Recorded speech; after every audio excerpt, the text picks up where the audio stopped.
Hola a todos, bienvenidos a un nuevo episodio de Filosofando. Me acompaña Paco y una vez más tenemos a Pablo Medina, con quien vamos a estar filosofando intensamente, una vez más, eh, alrededor de Nietzsche, ¿no? Y en esta tarde vamos a estar platicando de lo que creo, de la que creo es la frase más conocida de Nietzsche, pero también creo que es una de las frases más malinterpretadas. Esta frase, Pablo, ha sido utilizada y se ha convertido en el estandarte de muchos ateos y de muchos movimientos posmodernos, eh, y creo que se ha hecho sacándolo de contexto, ¿no? Y no es nada menos que Dios está muerto.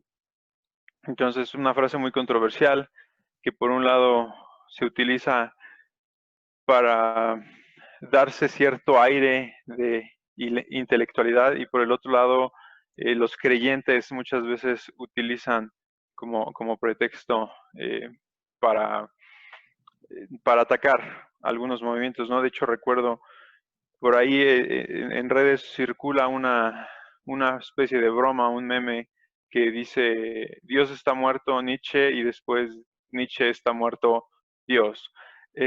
Y creo que es justamente como resultado de esta malinterpretación, ¿no? Entonces me gustaría poder comenzar hablando de realmente de qué estaba hablando Nietzsche, ¿no? A qué se refería, porque creo que realmente no iba en el sentido de Dios no existe, ¿no? Que es como muchas veces se interpreta, o Dios ha dejado de existir, sino que va un poquito más allá y es un poco más profundo que eso.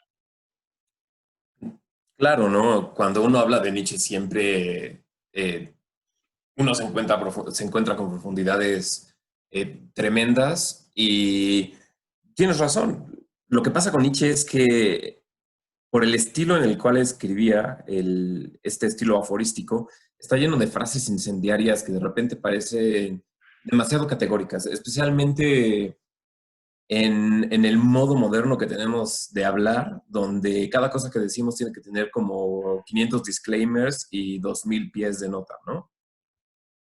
Cuando Nietzsche dice Dios ha muerto, de ahí se agarra todo el mundo para insultar a Nietzsche o rechazar todo lo demás que pudo haber dicho. O efectivamente quien no quiere sentarse a pensar 2 minutos dice, ah, claro, ahí está la prueba de que Dios no existe, ¿no? Pero creo que para empezar a entender esa frase, a la cual, por ejemplo, Heidegger le dedicó un ensayo entero en su colección de ensayos Caminos del Bosque, para empezar a entenderla tenemos que empezar a entender el contexto histórico en el cual fue dicha esta frase.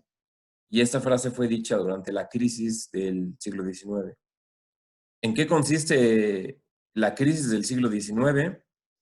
Efectivamente, es la crisis que vino gracias al positivismo, donde aparentemente todo el mundo puede ser explicado a través de la ciencia, todo el mundo puede ser explicado a través de la razón y por lo tanto eh, ya no tienes la necesidad de un ser sobrenatural para explicar el mundo, pues todo está explicado dentro de la naturaleza. El Dios ha muerto realmente viene de una incapacidad que tiene el hombre del siglo XIX para creer. Puede creer efectivamente capaz en la moral, y eso es el reduccionismo a la que la mente moderna sometió la religión. Puede creer en la moral, puede creer en la tradición, puede creer en, etcétera, pero ya no puede creer de una manera profunda como creía el antiguo en Dios. Primer error cuando uno se encuentra con esa frase es creer que Nietzsche lo dijo de una manera gozosa. Y segundo es creer que Nietzsche está diciendo que Dios no existe, ¿no? De hecho, está diciendo Dios ha muerto, para morir tiene que haber existido de alguna manera. Pero todo mundo parece que abre el Zaratustra y como aparece por ahí de la tercera a cuarta página, el Dios ha muerto, entonces creen que no es necesario seguir leyendo, ya con eso ya entendí lo que quería decir Nietzsche, para bien o para mal, ¿no? Pero inmediatamente después dice, ¿y qué vamos a hacer, no? O sea, porque nosotros fuimos los que matamos a Dios. ¿Y qué vamos a hacer ahora que hemos matado lo más precioso que hay y realmente no va a haber nadie que nos pueda consolar? Entonces Nietzsche no lo dice de una manera gozosa. O sea, de hecho Nietzsche dice, es la peor tragedia que le puede pasar al humano, es que Dios ha muerto y no solamente eso, sino que nosotros lo hemos matado. Ujú. Obviamente de aquí los ateos y en el segundo nivel de superficialidad van a decir, ah, claro, pero entonces, ¿cómo puede ser Dios si lo puede matar su propia creación? ¿No? Van a salir con con alguna explicación lógica de ese estilo. Y la lógica no es algo eh, que sirva demasiado bien para analizar este tipo de frases, ¿no? Entonces, ese es el contexto, Arthur. No sé ahora dónde lo quieras llevar. Sí, bueno, era empezar por ese lado, ¿no? Em, y creo que es bueno llevarlo un poquito a las implicaciones que Nietzsche veía, ¿no? Creo que hay varios matices, varias tangentes por las cuales nos podemos ir. Quizás, como se dice por ahí, sería bueno empezar por el principio. Y cuando estoy en un debate, en una discusión, siempre digo que lo más importante es definir los conceptos, ¿no? Y, y una de las partes más importantes en cualquier discusión es la contextualización del tema. Creo que es importante, como decías, mencionar el contexto en el cual Nietzsche está escribiendo, ¿no? En el que él se formó. Básicamente se formó en uno de los puntos más importantes de la revolución industrial y en el apogeo del positivismo, ¿no? Eh, no sé cuánta gente ahora esté realmente familiarizada con lo que es el positivismo, porque muchas veces escuchan positivismo y piensan que es, oh, todo está bien. Y sí, sí viene de ahí, ¿no? De un pensamiento positivo, pero es un pensamiento positivo fundamentado en la ciencia, ¿no? Y en esta idea de que todo se puede explicar a partir de un método científico y de un materialismo muy fuerte, en el cual básicamente solo lo que se ve existe, ¿no? Entonces creo que ese par de puntos son importantes y tendríamos que hacer toda una discusión y una plática completa acerca del positivismo en sí mismo y del materialismo. Pero bueno, la cuestión es esa. Este es el contexto en el que Nietzsche nos está hablando acerca de Dios está muerto, ¿no? Y es importante que entendamos esa parte. No sé para ti qué tanto, qué tan influyente crees que sea realmente el comprender el mundo positivo en el que Nietzsche nos está escribiendo para entender lo que nos está tratando de decir. Mm, bueno, si lo que quieres es entender a Nietzsche, definitivamente no puedes borrarte de su contexto. A pesar de que Nietzsche es es uno de esos filósofos que se actualizan constantemente, y como él mismo lo dijo, ¿no? O sea, yo estoy escribiendo para lectores que todavía no nacen. Ujú, O cuando se refiere a sus lectores futuros, que son los que verdaderamente lo van a entender.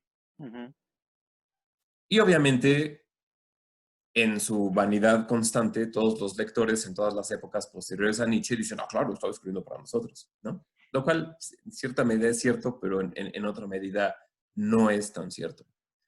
¿Por qué creo que para entender verdaderamente lo que quiso decir con el Dios ha muerto, tienes que sí ubicarlo en el contexto de la crisis del siglo XIX, la crisis de la creencia, donde todos los valores que habían formado Occidente hasta ese momento, de repente empiezan a mutar? O sea, es decir, los valores judeocristianos ya no son los valores que definen a Occidente, sino que existe esta propuesta de el mundo material, del mundo positivo, en el cual eh, todo es cognoscible y todo está dentro de la naturaleza, ¿sí? Y, y por qué es importante que lo pongamos aquí? Porque nos va a llevar evidentemente a cuestionarnos sobre la naturaleza del concepto de Dios. No sobre la naturaleza, es una pésima manera de ponerlo. Más que nada nos va a llevar a cuestionarnos sobre el concepto de Dios. ¿Por qué? Porque ya no es el mismo, no es el mismo concepto que tenían pre-crisis del siglo XIX al que se tiene post-crisis. Entonces creo que ahí hay que hacer una diferencia bastante importante, especialmente en Latinoamérica, donde quedó un poco el rescoldo del concepto de lo que era antes Dios, o por lo menos en el mundo hispano, ¿no? ujú. ¿Ok? Sí. Sí, sí, sí. Y bueno, es importante para mí, ¿no? También el pensarlo de esa manera, porque eh, si no terminamos por conceptualizar, de entender básicamente el mundo que Nietzsche estaba viviendo, pues es a veces un poquito difícil entender las implicaciones que Nietzsche está viendo que va a tener esto, ¿no? Y Ujú. creo que a ese punto vamos a regresar en un ratito más. Lo que ahora quisiera hablar, y es justamente algo de lo que más llama la atención, y como dices, la gente eh, básicamente levanta los estandartes diciendo Dios está muerto, Dios ha muerto, y se les olvida que dos frases después dice, nosotros lo hemos matado, ¿no? Entonces, ¿qué podemos interpretar, qué podemos entender justamente de esto, de que nosotros o ellos o Nietzsche, de quién está hablando con nosotros lo hemos matado? Bueno, está hablando en general de la cultura occidental y a lo que se refiere con la muerte de Dios es una incapacidad de creer. O sea, Nietzsche sí juega, fíjate, o sea, Nietzsche no es un fan de la religión, ¿no? Es en primer lugar, ¿no? Especialmente de aquella religión tan prescriptiva en la que creció. Acuérdate que su padre era pastor, entonces eh, creció en demasiada severidad y la religión en general, de hecho, le parece un gran atropello, como lo podemos ver en el Anticristo, como lo podemos ver en la Gaia Ciencia. Pero, pero la capacidad de creer en Dios, de hecho, él lo ve como algo increíblemente positivo, porque, pues, en cierta medida le da estructura a tu mundo. ¿Sí? Pero una vez que esa capacidad se pierde, ya no hay marcha atrás. Eso es algo eso es algo que Nietzsche también deja bastante claro. Una vez que tú estás adorando a un cadáver, eh, es cuando empiezas a tergiversar completamente toda la moral. Es cuando verdaderamente te vuelves no solamente un hombre del rebaño, sino también un hombre del resentimiento. Alguien que vive completamente rodeado de quimeras y de falsedad. Eh, porque una observación muy chistosa en esta alegoría del Zaratustra es que cuando Zaratustra baja de la montaña y ve a los hombres todavía adorando a Dios, dice, o sea, es que no se han dado cuenta que está muerto, ¿no? La implicación aquí es que de hecho estamos adorando algo que ya no tiene significado. Eso es lo que quiere decir. Como hemos perdido nuestra conexión con el significado de Dios, ¿sí? Toda aquella adoración que hagamos hacia lo divino, etcétera, realmente es, por así decir, es no solamente una falsedad, sino también, eh, podríamos decir, una hipocresía o capaz un detrimento, ¿no? O sea, lo primero que nos pide Nietzsche es que nos demos cuenta cómo nuestra cultura o nuestro ser cultural ya es incapaz de una creencia sincera, como lo era, por ejemplo, el medieval, como lo era el antiguo. Eso es lo primero que nos está pidiendo Dios. Perdón, que nos está pidiendo Nietzsche. ¿Y cómo se manifiesta en la practicidad? Se manifiesta con el surgimiento de todas las idolatrías modernas, ¿no?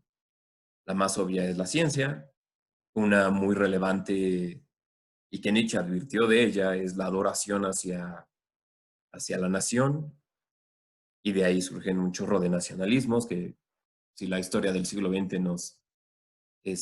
nos enseña algo, es que eso siempre termina muy bien.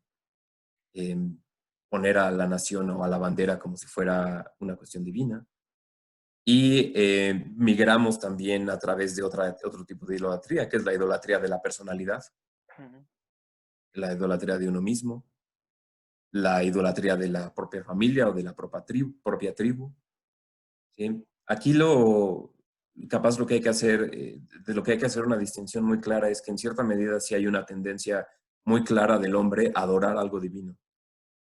El hombre o el ser humano por naturaleza tiene una atracción muy cañona hacia la divinidad. El problema es que si esa divinidad ya murió, ya no podemos crear una conexión con una divinidad auténtica. Lo más probable es que encumbremos algo que pues no posea esa naturaleza de divino, ¿no? Y casi siempre el resultado es una catástrofe. Es lo que le ocurrió a los israelitas en el desierto con el becerro de oro. ¿Y qué ocurre a lo largo de la historia una y otra vez?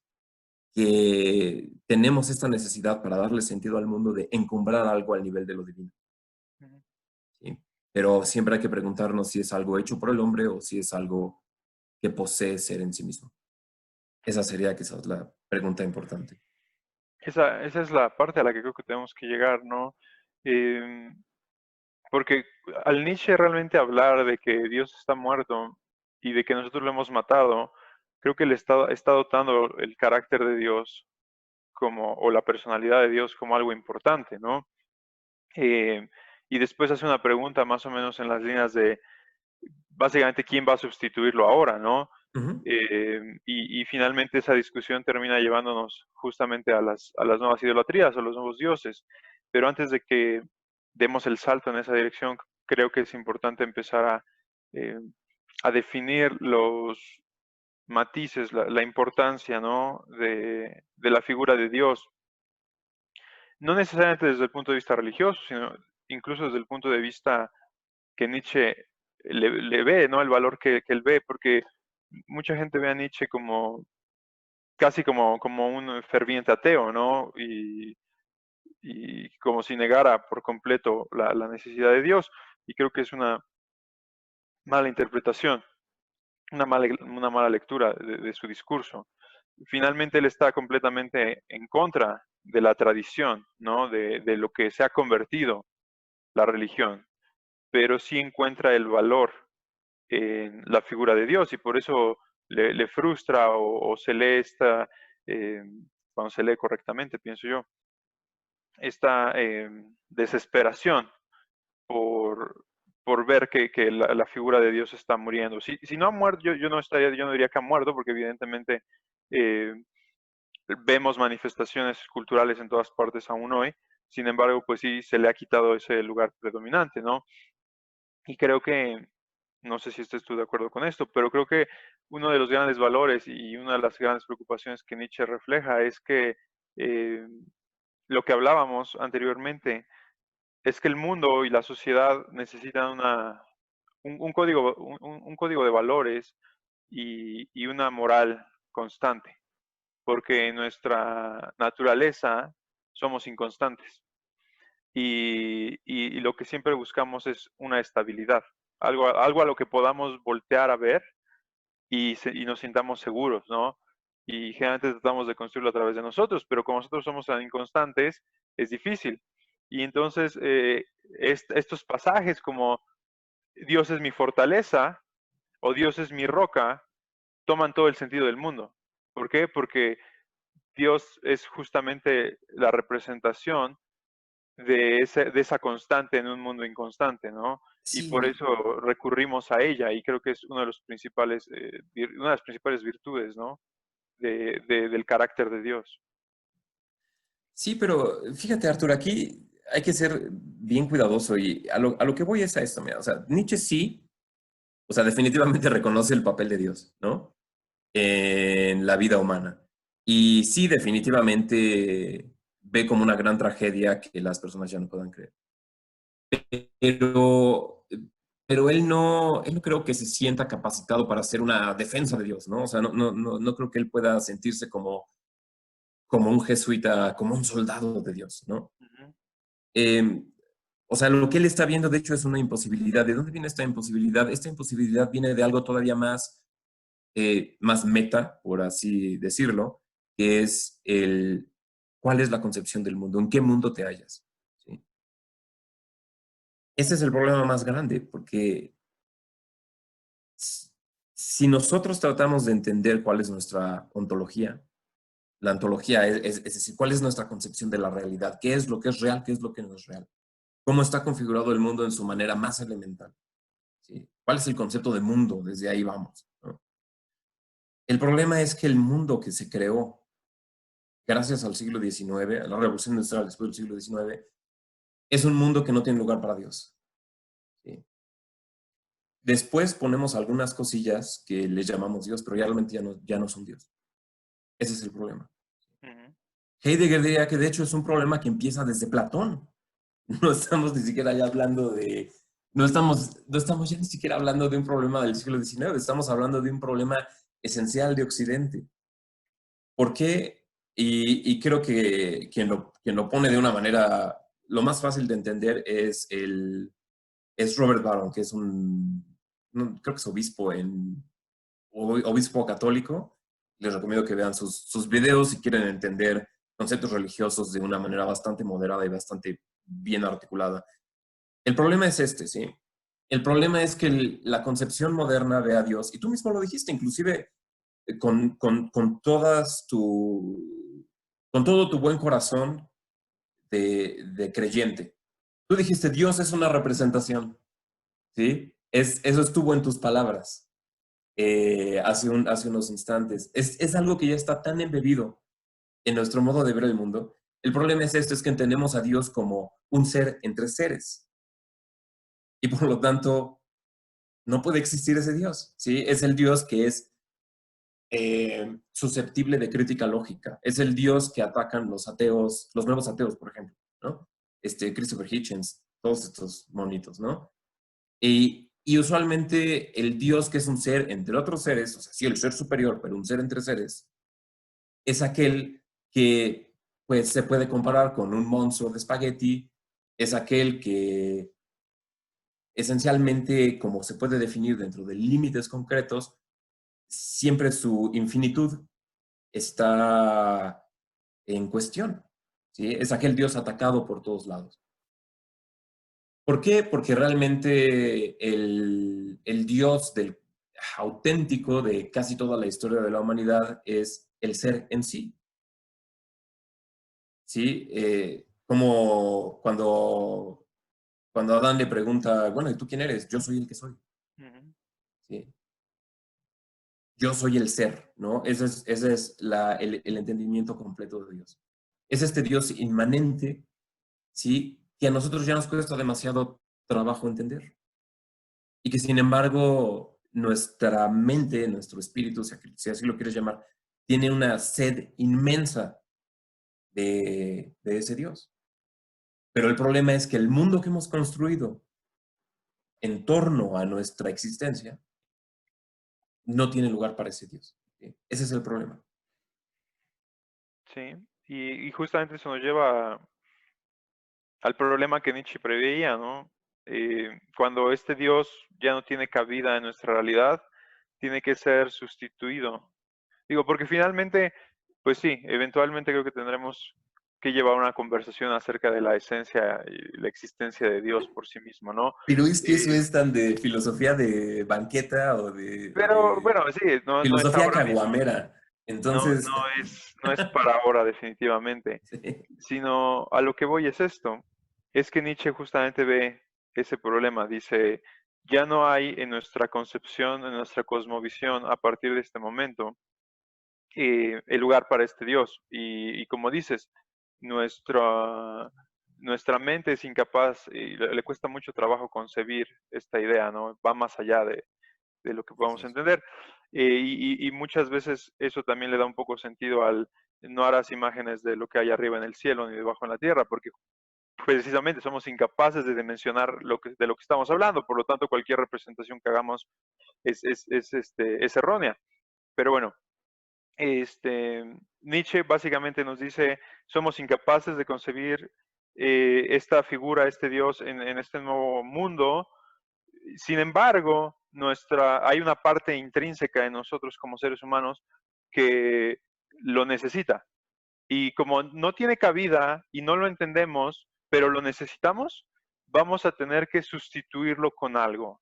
Y entonces, como decías hace rato, eso da pie a los nuevos dioses. Y eso es lo que los creyentes llaman los dioses con D minúscula, o lo que muchas veces se considera también el problema de la idolatría, ¿no?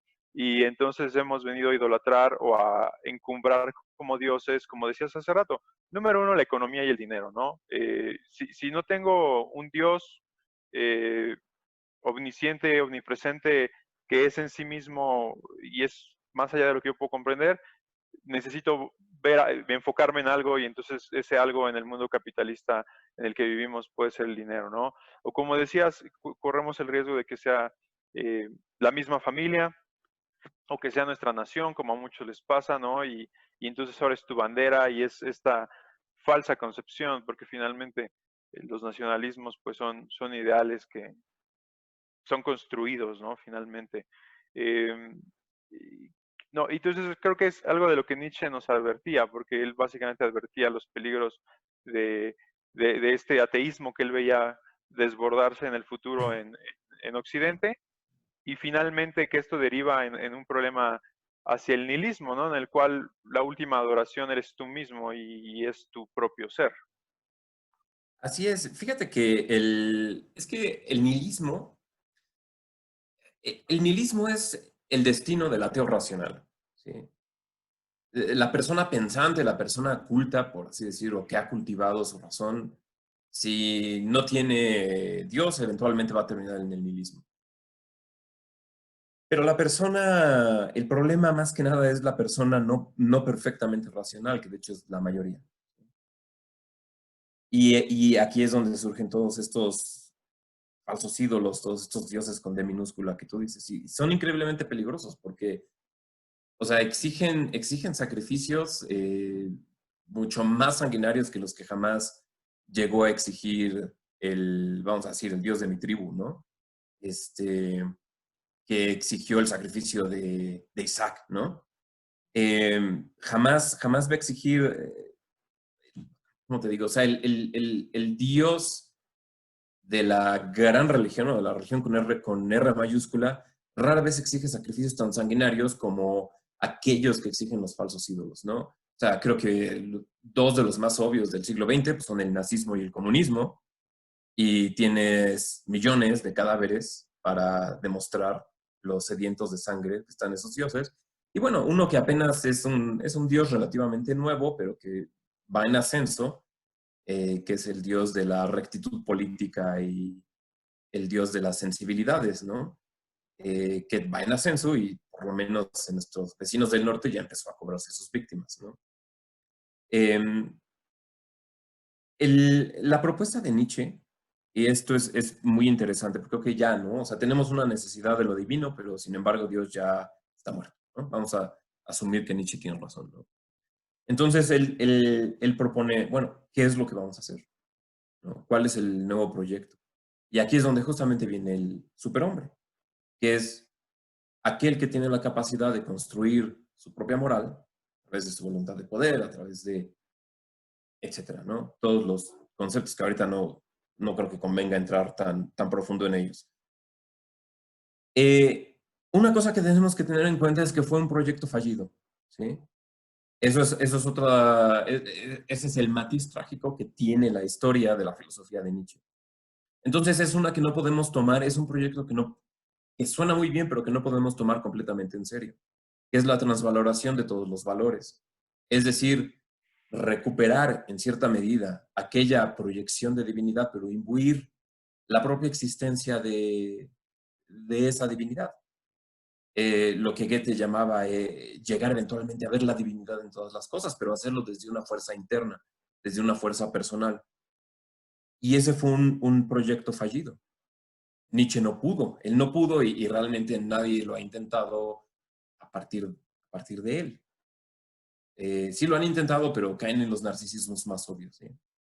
Creo que aquí sería importante introducir a un filósofo que en cierta manera predijo que justamente eso iba a pasar, que es Soren Kierkegaard, o Kierkegaard, ¿no? Danés es particularmente sonoro. Pero, pero Kierkegaard es muy curioso porque llegó más o menos a las mismas conclusiones de Nietzsche. Pero él dijo no. El problema es que si damos el siguiente paso, si damos el paso al Dios ha muerto y a dejar la responsabilidad de la existencia sobre el ser humano, vamos a caer en los peores absurdos posibles. Y su conclusión fue, pues ni modo, me tengo que entregar a través de la fe a un mundo donde Dios existe, a pesar de que toda la evidencia me dice que no existe. ¿Sí? Entonces, Kierkegaard creo que es, y por algo es el padre de los existencialistas, pero al mismo tiempo es el único que hace ese retorno aporético. ¿Sí? Aporético se refiere a ese tipo de diálogos donde donde Sócrates no llegaba a una conclusión. Dicho de otra manera, la conclusión de Kierkegaard es que no puedes llegar a una conclusión y por lo tanto tienes que al final dar un salto de fe. Y finalmente eso es lo que Nietzsche encontró en su último encuentro con la razón, ¿no? Antes de volverse loco, y probablemente esto esté bastante romantizado, antes de volverse loco vio que había en una plaza en Turín un mono golpeando a un caballo, ¿no? Y el filósofo que nos dijo, la compasión es de los débiles, Dios no existe, bueno, Dios está muerto, tú tienes que ejercer tu voluntad de poder. O sea, un filósofo que parece increíblemente duro, en su último momento de sanidad mental, se avienta, se interpone entre el látigo y el caballo para evitar este sufrimiento inútil, este sufrimiento inane, ¿no? Entonces, ahí es donde está, eh, por así decir, la gracia en el sentido religioso de todo este Dios ha muerto. O sea, sí, efectivamente hemos matado nuestra posibilidad de creer en Dios, pero un poco hay que terminar por dar el salto de fe para darle sentido a la existencia. ¿Sí? Claro, porque finalmente hay tantas cosas que... Y ese es el problema del otro Dios con D minúscula, que es la ciencia, ¿no? Eh, al que hemos llegado y que el pensamiento positivo nos llevó y del que venimos hablando especialmente en las últimas décadas, como el positivismo fanático o el positivismo extremo, como generalmente lo llamo yo. Eh, ¿Por qué? Porque la promesa del positivismo y de la ciencia, vista de esta manera tan radical, es que puede explicarlo todo y que a través del método científico podemos darle una explicación a todo lo que nos rodea. Sería incorrecto decir a todo lo que podemos ver, ¿no? Porque hay muchas cosas que la misma ciencia nos puede explicar, aun cuando no sea perceptible para nuestros ojos. Pero el problema que hay aquí es que en realidad hay una gran cantidad de cosas que realmente no vemos ni entendemos, que la ciencia aún no ha logrado explicar, ¿no? Y es justamente donde aparece esta eh, paradoja, como podríamos llamarle, en la cual la ciencia te dice necesitamos pruebas, pero al mismo tiempo muchos, eh, no quiero decir científicos, porque no necesariamente son científicos, sino fanáticos de la ciencia nos dicen, tienes que creerlo porque es una teoría científica, ¿no? Eso. Y ni siquiera voy a nombrar qué teorías, porque hay muchas de cuáles escoger, ¿no? Pero básicamente es eso, y es decir, a ver, espera, cuando tú me hablas de una teoría, me estás diciendo que ni siquiera hay suficientes pruebas aún para que eso se convierta en una ley. Sí, Y sin pero embargo, tienes que dar exactamente el mismo salto, ¿no? Y esa es la parte interesante, porque justamente es la conclusión a la que llegas. Tenemos que dar el salto de creer. Y por un lado saltamos a creer en lo que la ciencia propone, o en el otro lado saltamos a creer en lo que nuestro sistema de valores o nuestra religión o nuestra creencia propone, ¿no? Eh, y bueno, no sé, ahí qué querías. es, o sea, es que aquí nuevamente parece que me la paso con sutilezas ridículas, ¿no? Pero inclusive imagina un mundo en el cual la ciencia efectivamente te da todas las explicaciones. Inclusive si la ciencia la llevas si pruebas todas las teorías y cualquier postulado jamás dado lo demuestras. ¿Sí? Eh, Sigue habiendo una brecha infranqueable y esa brecha infranqueable es lo que se conoce como la guillotina de Hume, que creo que ya hablamos un poco de ello, que no puedes derivar un debe ser de un es. La ciencia, por su definición, solamente describe un es, pero el debe ser es imposible de derivar de, de una supuesta realidad objetiva. ¿Sí? Ujú, Y desgraciadamente la vida del hombre se vive en argumentos prescriptivos, por así decir. ¿Sí? Em,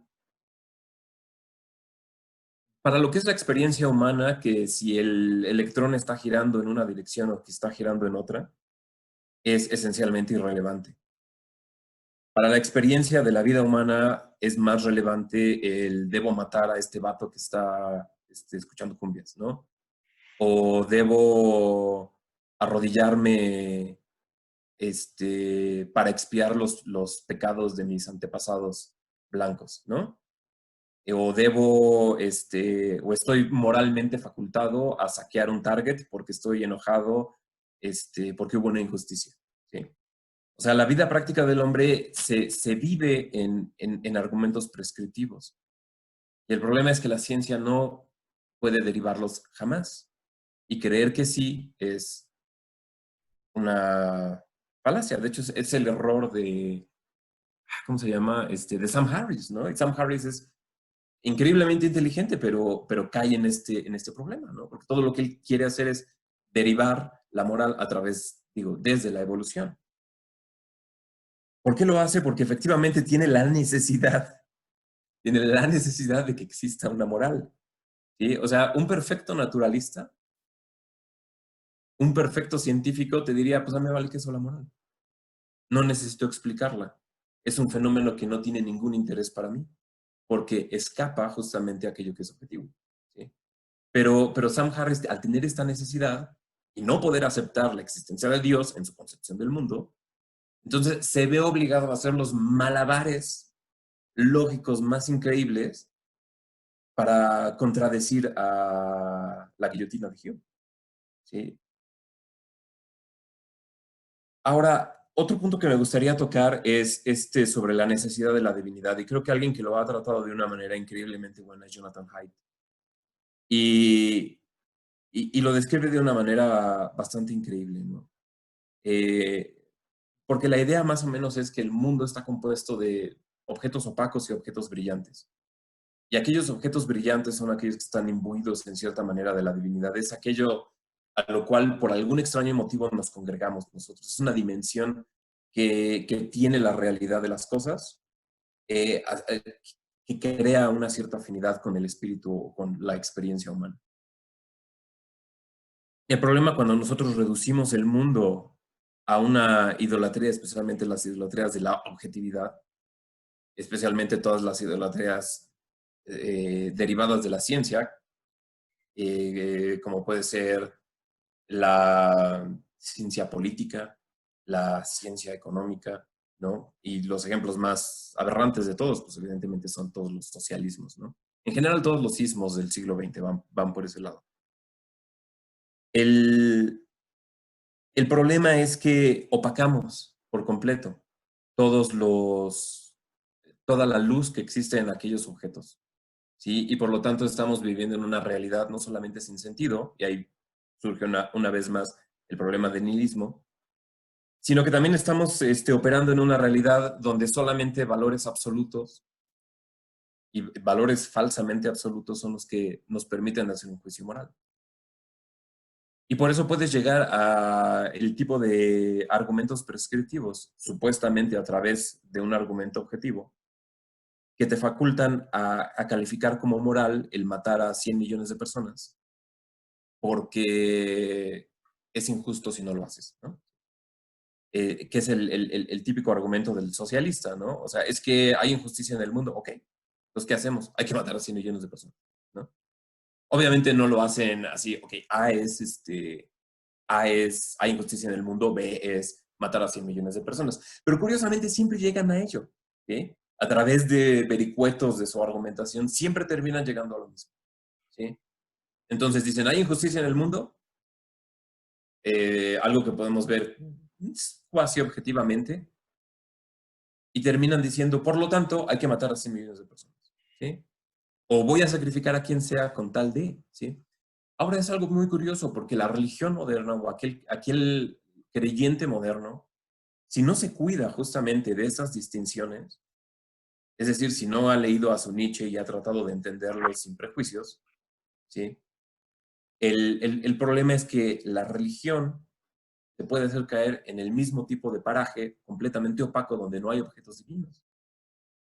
Y este es un fenómeno increíblemente curioso porque es una religión sin divinidad.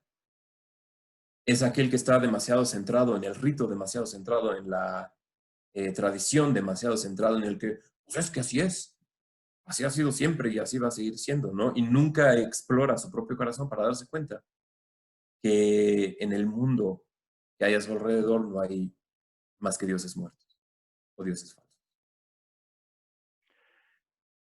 Ahora, dicho todo esto y considerando que realmente la divinidad es, creo yo, y creo que ahí coincidimos, un aspecto realmente importante para la existencia humana, ¿crees que Nietzsche tenía razón? O sea, y pues, tenía razón, si entendemos lo que nos quiso decir, creo que tiene razón, es decir, que lo que Dios representa o representaba hasta ese momento, Dios no pero es representación, es que ahí cuídate mucho de conceptualizarlo así. es que también tenemos que entender esa parte, o sea, definitivamente sí es un símbolo, Símbolo no ¿no? es necesariamente, no, no quiere decir representación. Y yo lo entiendo porque de hecho esa es una de las críticas más grandes que el catolicismo le hace al protestantismo. Es que justamente Lutero es el que dice, por ejemplo, que la Eucaristía es representación o rememoranza, Ujú. ¿sí? Cuando para el católico de hecho es encarnación, ¿sí? O sea, la crisis del siglo XIX se gesta justamente, y de hecho por eso surge en el mundo alemán. La crisis del siglo XIX se gesta en Occidente justamente cuando estás dispuesto a decir que Dios es representación. Sí, Dios no es representación. No, no lo puede ser. Puede haber representaciones de Dios, pero Dios no es una representación. ¿Sí? Estoy de acuerdo contigo, sí. Ok, entonces vamos a replantear. Vamos a Ujú. replantear, porque estoy completamente de acuerdo contigo y por eso te decía que una discusión acerca de qué es Dios, quién es Dios, tiene que venir en ese sentido, ¿no? Porque es de hecho bastante complejo. Em, pero bueno, vamos a ponerlo en estos términos. Dentro de la idea de que la interpretación que se le ha dado a Dios hasta ese momento, porque finalmente ese es uno de los grandes riesgos, ¿no? Cuando concebimos a Dios, y lo dicen, cada quien concibe a Dios de una forma diferente, y es verdad. Y eso no hace que Dios deje de ser lo que sea que es, ¿cierto? Finalmente nosotros lo interpretamos dentro de nuestras incapacidades, dentro de nuestras limitaciones. Entonces, en la interpretación que se le ha dado a Dios hasta ese momento, hasta el momento en el que Nietzsche Dios está muerto, Nietzsche tiene razón, porque esa interpretación se le va a dejar de dar o se le ha dejado de dar a partir de ese momento. Eh, Justamente en esta frase, en la forma de utilizar la frase Dios ha muerto, quiere decir que no lo acaba de hacer ahora, sino que ya tiene un tiempo que sucedió, ¿no? Y dice nosotros lo hemos matado. Eh, entonces, no es justo en ese momento, sino que viene en un proceso social y cultural, ¿no? Entonces, creo que en ese contexto, dándole esa interpretación, pues sí, Nietzsche tiene razón. Dios ha muerto porque esa interpretación que se le daba y ese papel que se le daba en nuestra sociedad occidental dejó de tenerlo, ¿no? Pero por el otro lado, la interpretación que la gente muchas veces le da actualmente, que lo que es dejó de ser, ahí es donde creo que no tiene razón, o donde no es que no tenga razón, sino que se le ha malinterpretado, ¿no? Y creo que aquí llegamos a un punto un poquito más difícil y espero ser claro en ese sentido. Pero creo que lo que Nietzsche nos está tratando de decir es que lo que interpretamos es lo que dejó de existir, pero eso no quiere decir que lo que es haya dejado de existir. De hecho, en algún otro lugar Nietzsche dice que él no sabe, o sea, que existe la posibilidad de que un mundo metafísico y un ser más grande realmente pueda existir, pero él no está facultado, como decías hace rato, no está facultado para defenderlo ni para establecerlo. Y creo que nadie realmente lo está, porque hay muchas preguntas eh, por responderse que creo que nunca vamos a ser capaces de responder. Entonces, mi pregunta directamente es esta.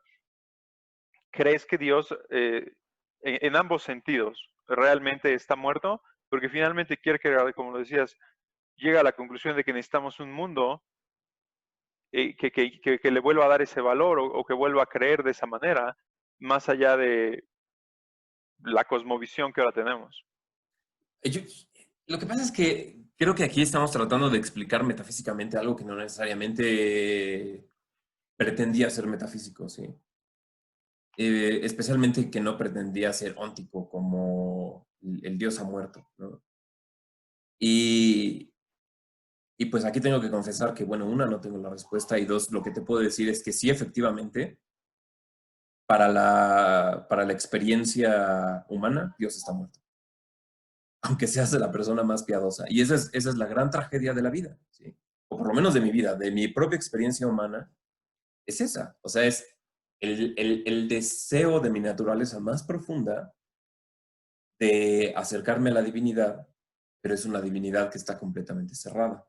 Llámale muerta, llámale callada, llámale oscura, llámale lejana, llámale extraviada, ida, llámale como tú quieras.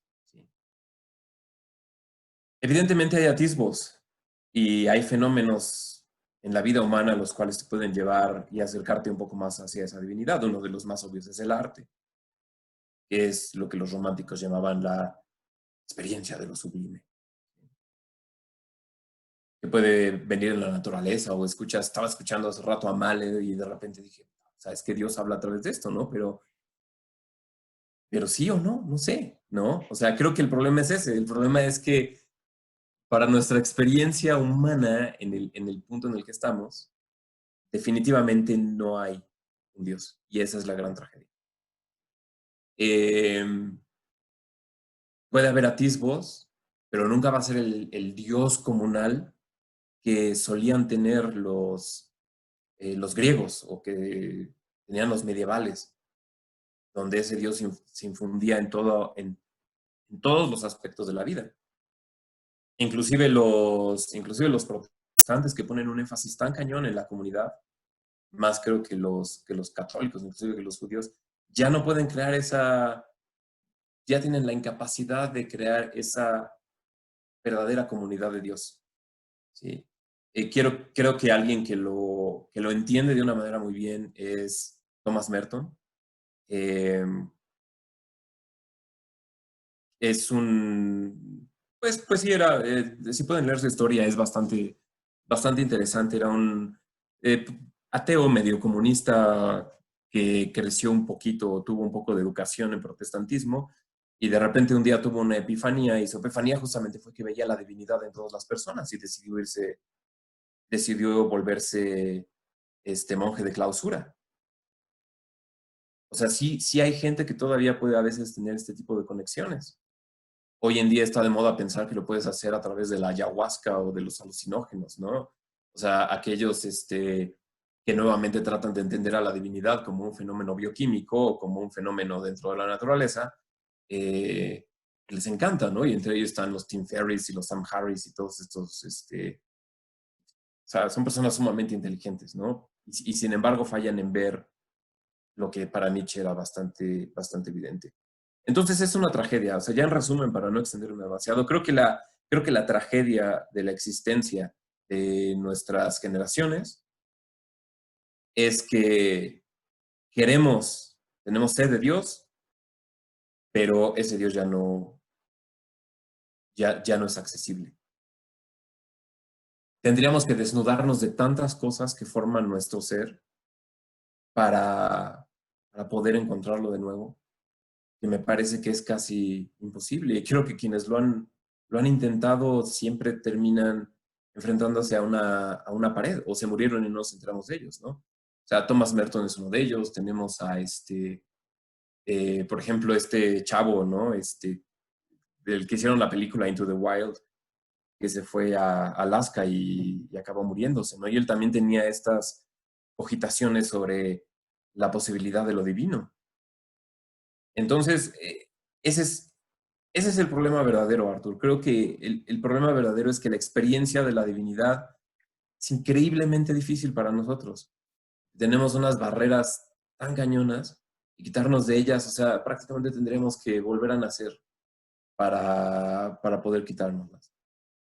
Ahora, ¿puede que se desarrolle esa capacidad nuevamente? Sí, es probable, pero así como veo que van las cosas, solamente con lo que pasó desde la última vez que hablamos, o sea, en una semana se vio como, si han estado pendientes de las noticias, como emergió un culto nuevo por esta misma necesidad de pureza, de divinidad, etcétera, pero es un culto completamente oscuro, es un culto completamente tergiversado y si no entienden la referencia a lo que me estoy refiriendo son a las protestas en Estados Unidos, ¿no? Eh, No estoy diciendo, no estoy haciendo un argumento racista, nada por el estilo. Lo que estoy diciendo es el comportamiento que están demostrando, es el comportamiento típico de un culto. ¿Y por qué? Porque justamente tienen esta necesidad. Pero creo que la manera más ranchera de explicarlo, y sin embargo la más elocuente, es el que no conoce a Dios, a cualquier santo reza. Ujú. Esa es esa es la realidad de las cosas. ¿Podemos Es conocer a Dios? sí. No creo. Ese es el problema. Pero que no podamos no quiere decir que tengamos que dejar de buscarlo, ¿no? Puedo Sí. concordar contigo en que esta experiencia metafísica que muchos cuestionan, ¿no? Dicen, si eso es la definición de su existencia, o esa es la prueba de su existencia, y soy incapaz de tenerla, por lo tanto no existe. Creo que es un silogismo falso. Em, y el hecho que no podamos tenerlo no quiere decir que no exista el ser en sí mismo, ¿no? Em, una discusión bastante compleja. Y sin embargo, y esta es una parte importante, no quiere decir que no dediquemos una vida a buscar esa experiencia, ¿no? Y creo que una de las grandes manifestaciones, digo, toda esta nueva, el resurgimiento de los psicotrópicos y la ayahuasca y el uso recreativo de la marihuana y estas experiencias místicas que el 420 y todas estas tendencias modernas y más bien posmodernas de liberar nuestra mente y accesar a nuestros otros planos de la conciencia y salir del plano tradicional, creo que son nada menos que una manifestación de esa necesidad y esa hambre, perdón, de lo que muchas tradiciones considerarían nuestro espíritu, ¿no? Finalmente creo que es una Ujú. manifestación de hay algo dentro de nosotros psicológico o metafísico, no sabemos, porque ni siquiera estamos en posición todavía de descifrarlo al 100%, que nos requiere que busquemos esas experiencias, ¿no? Es interesante porque algo que platicamos en algunos círculos con los que trabajo acerca de las empresas que más se han desarrollado en los últimos años, el mindfulness es una de las empresas dentro del mundo del deporte y el bienestar que más ha crecido y que se espera que siga creciendo en los siguientes 10 años. Y el mindfulness pues no incluye nada más que la meditación, que el yoga, que estas experiencias con la naturaleza, conectarte, obviamente el budismo por sí mismo, y más bien interpretaciones modernas del budismo, etcétera, ¿no? Y creo yo que eso también es un reflejo claro de que a pesar de que nos empeñamos en decir que Dios está muerto, necesitamos y tenemos una sed enorme de reemplazar los atributos que Dios, que le son dados a Dios de la manera en la que siempre lo hemos interpretado, pero como cerramos los ojos y queremos convencernos de que está muerto, tenemos que buscarlo o sustituirlo con algo más. Es que ni siquiera, mira, o sea, la necesidad de Dios creo que es algo que solamente los muy cínicos niegan. O aquel que ya encumbró como Dios algún ídolo, ¿no? O sea, aquel que ya cree que la ciencia es Dios, te va a decir que no necesita Dios, ¿sí? Y sin embargo la ¿Pero por qué? idolatra. Porque tiene la ciencia, ¿no?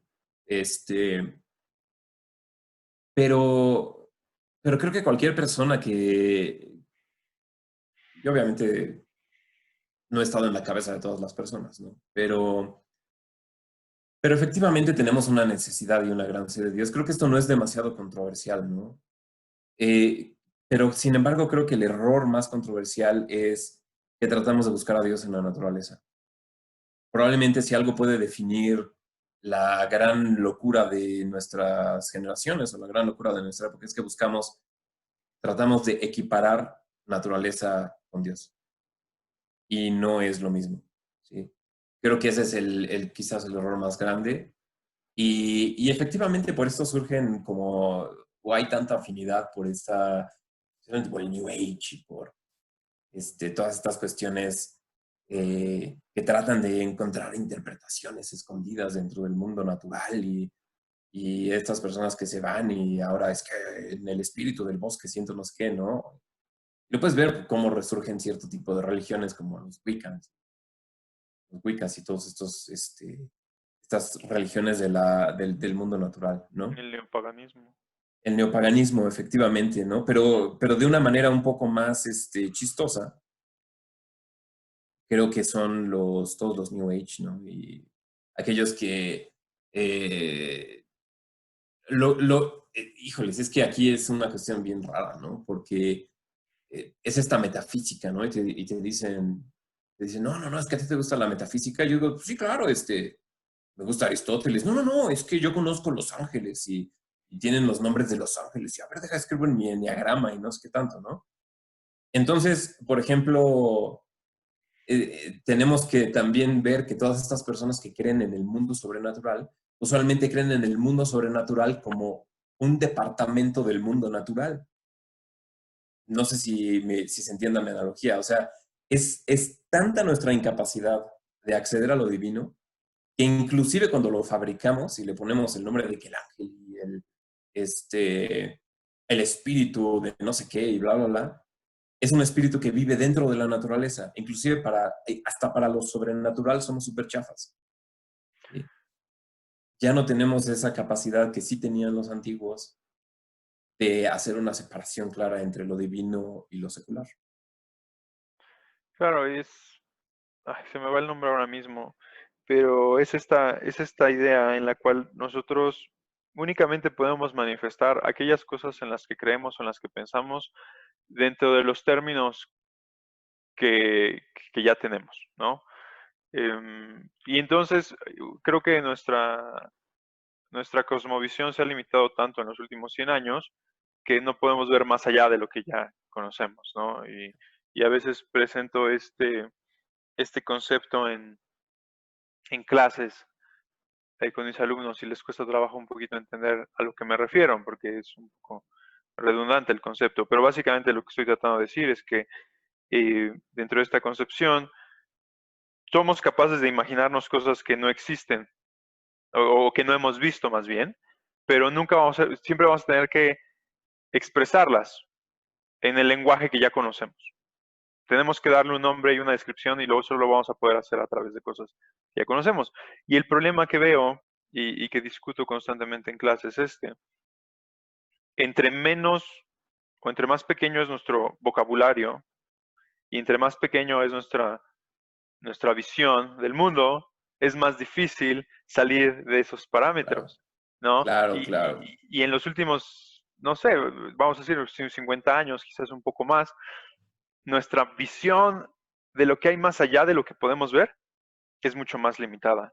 Y cuando algunas personas me preguntan por qué para mí es tan importante el lenguaje y la forma en la que hablamos, es justamente esta, porque entre más limitado y más pequeño es, tu forma de interpretar tu exterior es mucho más limitado, es mucho más pequeño. Sí, fíjate, estoy completamente de acuerdo y yo que soy amante de las palabras, pues debería ser el primero en levantar la mano y decir, sí, claro, ¿no? Pero eso ha sido siempre, ¿sí? O sea, aquel que no Claro. tiene la capacidad de la poesía, aquel que no tiene la capacidad del lenguaje poético, está destinado a una existencia sin divinidad, ya de antemano, ¿no?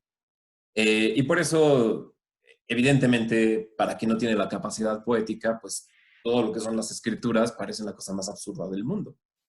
Porque dicen, ¿cómo? O sea, en 7 días. O sea, el mundo en 7 días, pero es que yo en 7 días no veo cómo, ¿no?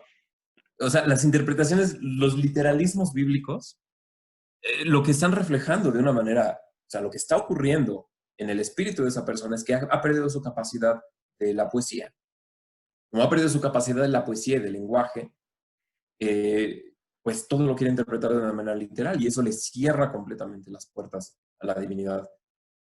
Pero también ocurre una cosa muy curiosa, que tienes a todos estos personajes increíblemente cultos que tienen las mejores palabras, y que saben sinónimos que, pues bueno, nos hacen a nosotros ver como los más ignorantes y terribles balbuceadores de la historia, ¿no?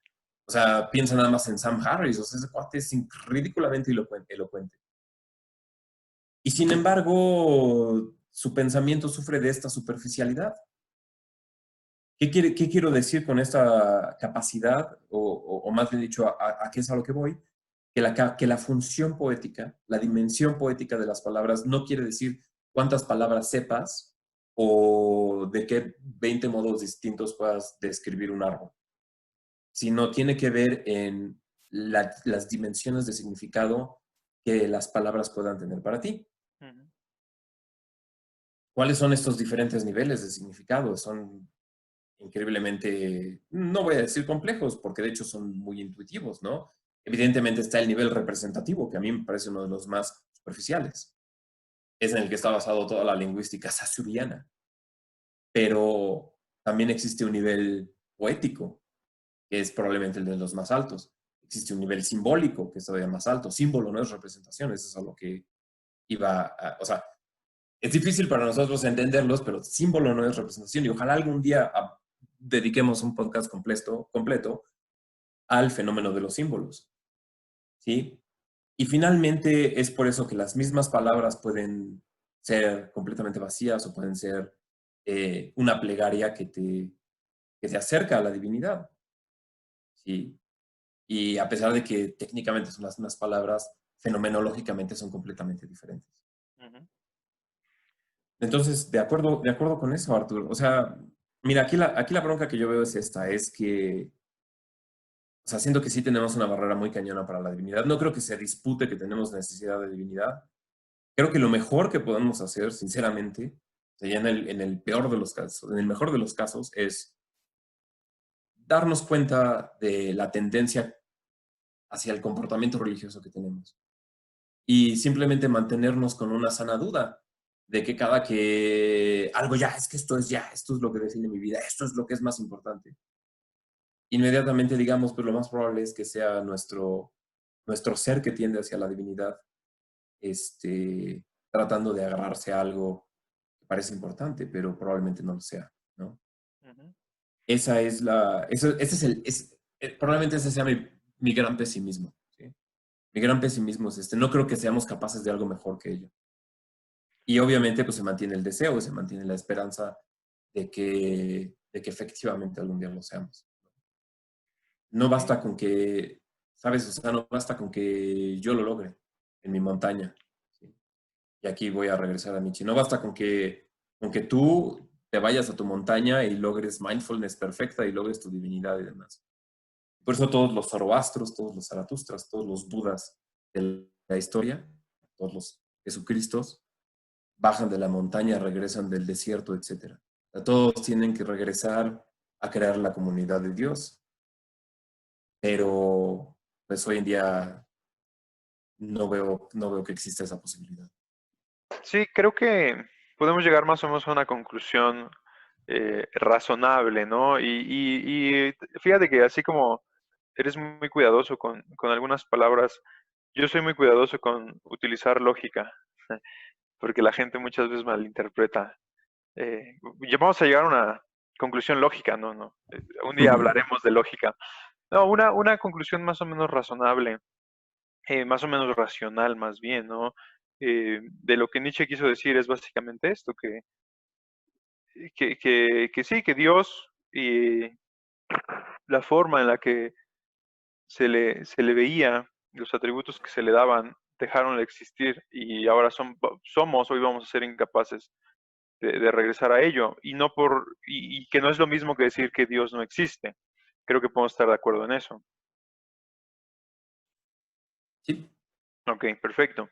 Y después también podemos estar de acuerdo en que las implicaciones que eso tenía para Nietzsche y que podemos ver actualmente, pues es como si hubiese sido un profeta, ¿no? Porque finalmente podemos ver que en una gran medida tenía razón y que esta, eh, esta inexistencia de Dios nos iba a llevar a idolatrar nuevas figuras, y especialmente la propia, ¿no? Y nos iba a dejar con una carga masiva sobre nuestros hombros de ser los que determinaran nuestros sistemas de valores, y nuestros sistemas de valores pueden ser tan subjetivos que finalmente es una responsabilidad tan grande que no queremos asumir y que terminamos eh, por dejársela a alguien más, ¿no? Decirles, bueno, yo no quiero la responsabilidad de crear todo un sistema para mí, entonces mejor tú dime cuál debo seguir, ¿no? así es. Sí, Sí, entonces, La renuncia a la responsabilidad es probablemente una de las peores, de los peores fenómenos de nuestra época. Sí, y fíjate que yo estaría de acuerdo en decir que no es de nuestra época, sino que es de todas las generaciones, ¿no? En general somos nos parece muy cómodo el dar esta responsabilidad a alguien más, y ese es el gran problema de, de las medidas, por ejemplo, populistas, en las cuales la gente dice, ah, pues sí, el gobierno es el que me va a dar y es el que me va a resolver los problemas, ¿no? Y es la gran mentira de las democracias, de decirnos, el gobierno es el que tiene que hacer todo por mí. No realmente, ¿no? Pero para nosotros es muy cómodo el decir, ya no tengo que tomar yo la responsabilidad sobre mí mismo, Así sino que hay es. alguien que lo tiene que hacer. Y entonces pasamos y nos quejamos tanto del tutelaje romano, ¿no? Cuando realmente es lo que buscamos toda nuestra vida. Es como, me tutela mi padre y me tutela ahora el gobierno, ¿no? Solo que ahora tengo la ilusión de ser libre e independiente. Ujú. Pero finalmente, esa era realmente una de las grandes advertencias de Nietzsche al decirnos que pues teníamos que ser ahora responsables por nosotros mismos. Y creo que Claro. también es una de las razones por las cuales al final de cuentas buscamos una vez más esa respuesta, porque no queremos no queremos cargar sobre nuestros hombros la responsabilidad de decir, soy yo, la Claro. responsabilidad de decir soy Sí. responsable, ¿no? Y esta responsabilidad de Nietzsche creo que de hecho llega a un nivel catártico y se expresa de la manera más cabal en lo que él llama amor fati, es decir, amor al destino, ¿no? Y espero que podamos destinar tiempo en alguna otra ocasión a hablar justamente del amor fati, que en mi opinión de hecho es la culminación de la filosofía de Nietzsche.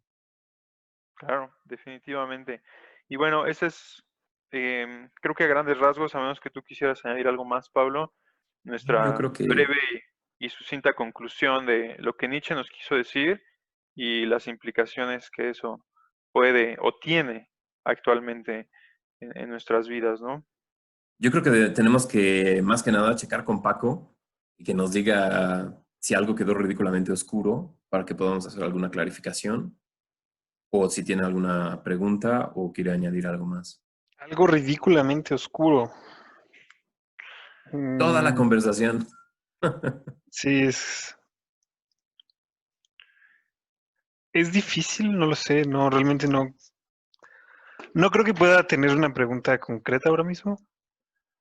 Creo que,